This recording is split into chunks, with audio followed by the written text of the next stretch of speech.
নবনির্বাচিত বিধায়ক কিছু বক্তব্য রেখেছিলেন, সেটাও আমরা দেখেছি। কিন্তু আমরা আশা করি মুখে যদি কেউ কোনো রাগ দেখিয়েও থাকেন, তাহলেও একজন জনপ্রতিনিধি নির্বাচিত হয়ে যাওয়ার পর পানীয় জল থেকে বঞ্চিত করে, জল থেকে বঞ্চিত করে রাগ মেটানো,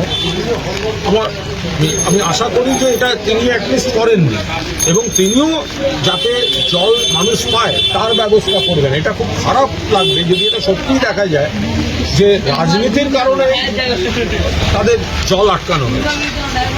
অভিষেক বন্দ্যোপাধ্যায় ওনার শৈজাল কাণ্ড তা নিয়ে বিচারক বলেছেন যে শৈজাল কাণ্ডে উনি জেনারেল সেক্রেটারিটাই ফরওয়ার্ড করেছেন। আপনাদের তদন্ত করতে সমস্যা কোথায়? কি আপনাদের হাত বেঁধে রেখেছে?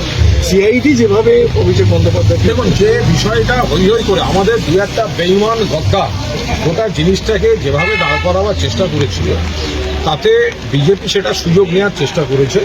কিন্তু যা ঘটনা, যে সই একটা যখন হয়েছে, তারপরে সর্বভারতীয় সাধারণ সম্পাদককে যখন পরিষদীয় দল অনুরোধ করে যে এটি ফরওয়ার্ড করে দিতে হবে, বিধানসভায় পাঠাতে হবে, তিনি ফরওয়ার্ড করে দিয়েছেন। ফলে সই টু সই এটা তার ঘাড়ে চাপিয়ে যারা রাজনীতি করছিল, সেটা একদম ভিত্তিহীন অভিযোগ। অভিষেক বন্দ্যোপাধ্যায়ের যে তদন্ত চালিয়ে যান, কিন্তু অভিষেকের বিরুদ্ধে জালিয়াতির প্রশ্ন আসছে কিন্তু। আমরা তো বারবার বলছি দু একটা গদ্দার বেঈমান যারা তৃণমূলের প্রতীকে জিতে জীবনে প্রথমবার বিধায়ক হয়েই রক্তে যদি গদ্দারের সিমটম বেরিয়ে যায় তাহলে খুব মুশকিল।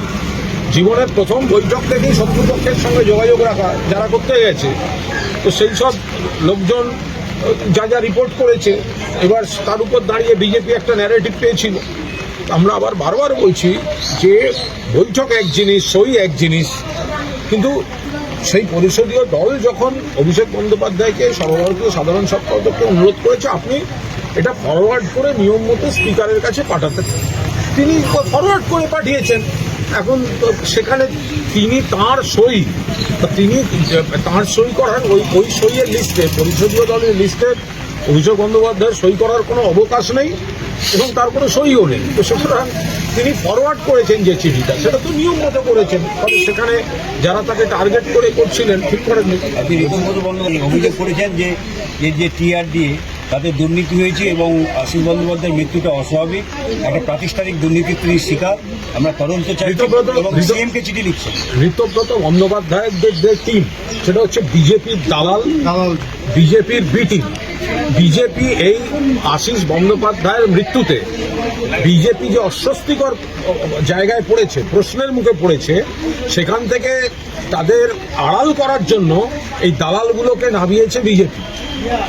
এবার আশিস বন্দ্যোপাধ্যায় তিনি তো কমাস আগেও তৃণমূলের টিকিটেই লড়েছেন। দলের প্রতি তার কোনো ক্ষোভ অভিযোগ থাকলে তিনি নিশ্চয়ই, তার মতো মানুষ, তিনি তৃণমূলের টিকিটে নিশ্চয়ই লড়তেন না, মমতা বন্দ্যোপাধ্যায়ের প্রার্থী হয়ে লড়তেন না। ঘটনাচক্রে হেরে গেছে, সেটা আলাদা কথা। তো এখন যেটা হয়েছে সেটা হচ্ছে দু ধরনের চাপ হয়েছে। একটা হচ্ছে বিজেপির অসভ্যতার রাজনীতি, প্রকাশ্যে তাকে বলা হয়েছিল পিঠের চামড়া গুটিয়ে দেবো, তাকে তো অ্যারেস্ট করা উচিত। ওই ঋতব্রত বন্দ্যোপাধ্যায় বিজেপির দালালি করছে এরা, তো একবারও তো মুখ থেকে বেরোলো না যে ভিডিওতে দেখা যাচ্ছে শক্তিগড়ে এক সাংবাদিক পর্যন্ত পোস্ট করেছিলেন যে এই যে একজনকে মারবো, পিঠের চামড়া গুটিয়ে নেবো, আত্মহত্যায় প্ররোচনার জন্য তাকে অ্যারেস্ট করা উচিত বিজেপির নেতা। তো সেটা বলার তো মুরদ হচ্ছে না, কারণ এরা তো হচ্ছে বিজেপির তৈরি করে দেয়া এই সমস্ত মেকি বিরোধী। আশিস বন্দ্যোপাধ্যায়, তিনি মমতা বন্দ্যোপাধ্যায়ের প্রতি তার আস্থা ভালোবাসা অটুট ছিল। তার ফেসবুকেও গতকাল পর্যন্ত, আজ পর্যন্ত মমতা বন্দ্যোপাধ্যায়, অভিষেক বন্দ্যোপাধ্যায়ের ছবি, অ্যাটলিস্ট চাটনলিত শিবিরের কোনো ছবি নেই। আর দ্বিতীয় হচ্ছে, সেখানে তিনি মানসিক হয়তো কষ্টে ছিলেন যে তিনি মমতাদির নেতৃত্বে রাজনীতি করতে চেয়েছিলেন, আর বীরভূমের বহু তাবড় নেতা যাদের বিরুদ্ধে সিআইডি, সিবিআই, ইডি যারা ভালো সাজতে ওদিকে গেছেন, তারা চাপ দিচ্ছিলেন ওদিকে যেতে। তো এই করতে গিয়ে একটা মানসিক দ্বন্দ্বে ছিলেন। আজকে হাইকোর্টে অভিষেক বন্দ্যোপাধ্যায়ের ওই যে যখন রক্ষা কবচের মেয়াদ বাড়ানোর বিষয়টা নিয়ে, না, হাইকোর্টে ওনার আইনজীবী যেটা বলেছেন যে সই এটা স্ক্রুটিনি করেছিলেন ফিরাদ হাকিম, সইগুলো দেখার দায়িত্ব ছিল ফিরহাদ হাকিমের। তো ওনার আত্মীয় ওনার আইনজীবী যখন বলেছেন, তো নিশ্চিতভাবে সেটা সেটা ঠিক কথাই বলেছেন। কোনো ব্যক্তির আইনজীবী যখন কোর্টের সামনে দাঁড়িয়ে বলছেন, তাহলে সেটাকে গুরুত্ব দিয়েই তো বিবেচনা করতে হবে। ফিরহাদ হাকিম এখন তো ভালো তৃণমূল সেজে গেছেন, ফলে যে কোনো রকম তদন্তের আওতা থেকে বাদ। মুখ্যমন্ত্রী তারও তলায় বাড়ি ভেঙে এতগুলো লোক মারা যাওয়ার পর বিধানসভায় প্রাক্তন মেয়রের সই দেখিয়ে বলবেন ওপর অব্দি যাব, তারপরে ভালো তৃণমূল আর তদন্ত নেই, তাহলে মুখ্যমন্ত্রী সইটা দেখাতে গেলেন কেন? আসলে এই তদন্ত করব, সই দেখাবো, এগুলো হচ্ছে বিজেপির মিসড কল।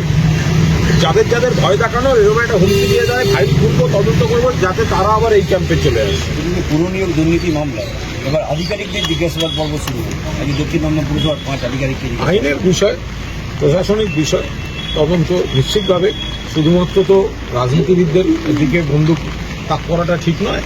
সেখানে যদি কোনোভাবে এই সিস্টেমটার মধ্যে কোনোভাবে কোনো আমলার কোনো ভূমিকা থাকে, সেটা আসা উচিত। বলছি যে অ্যাকাউন্ট ফ্রিজ নিয়ে হাইকোর্টের দ্বারস্থ হয়েছেন অভিষেক বন্দ্যোপাধ্যায় এবং তার আইনজীবীর যেটা বক্তব্য যে কেন অ্যাকাউন্ট ফ্রিজ করা হয়েছে ব্যাংকের সম্পূর্ণ আইনের ব্যাপার। এবং যদি প্রতিহিংসায়, যেমন আমাদের মুখপত্র জাগো বাংলার কর্মীরা তারা বেতন পাচ্ছেন না, তার কারণ জাগো বাংলার কর্মীদের এই যে আটকে রেখে দিয়েছে, এটা কোন ধরনের রাজনীতি হচ্ছে? যারা সাংবাদিকতা করেন, চিত্র সাংবাদিকতা করেন, গ্রাফিক্স করেন, ডিটিপি করেন, সাংবাদিক এবং অসাংবাদিক কর্মীর একটি কাগজের বা একটি মিডিয়া হাউসে, তাদের বেতন আটকে রেখে এই বিজেপি দালাল টিম নানা অভিযোগ করে আর শাসক দল কি আনন্দ পাচ্ছে? রাজনৈতিক লড়াইটা রাজনীতি থেকে সরে গিয়ে দলীয় মুখপত্রের যারা কর্মী তাদের বেতন আটকে রাখছেন। এবার তো শুনলাম অভিষেক বন্দ্যোপাধ্যায়কে আবার তার উকিলরা তার বিষয়ে নিশ্চয়ই কোর্টে বলছেন।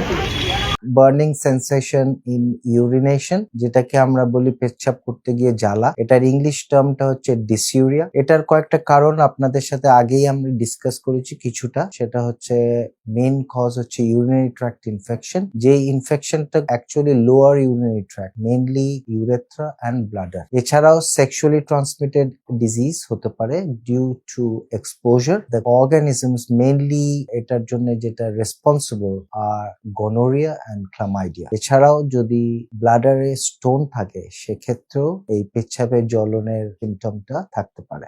এই পেচ্ছাপে জ্বালার সাথে আরো কিছু সিমটম থাকতে পারে, যেমন হচ্ছে ফ্রিকোয়েন্সি অফ ইউরিনেশন, সেটা হচ্ছে যে বারে বারে টয়লেট যেতে হচ্ছে বা পেচ্ছাপ করতে গিয়ে ব্যথা হচ্ছে, অনেক সময় পেচ্ছাপ করতে গিয়ে ব্লাডও আসতে পারে। তো এই সিমটম গুলো আমাদের দেখতে হবে।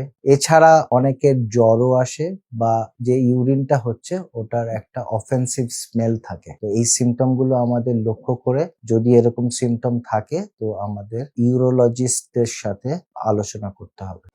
আনন্দ আর ভালোবাসার দীপ্তিতে গড়া সমুজ্জ্বল পরমা, ঠিক তোমারই মতো। শ্যাম সুন্দর কোম্পানি জুয়েলার্স, আগরতলা, উদয়পুর, ধর্মনগর, কলকাতা।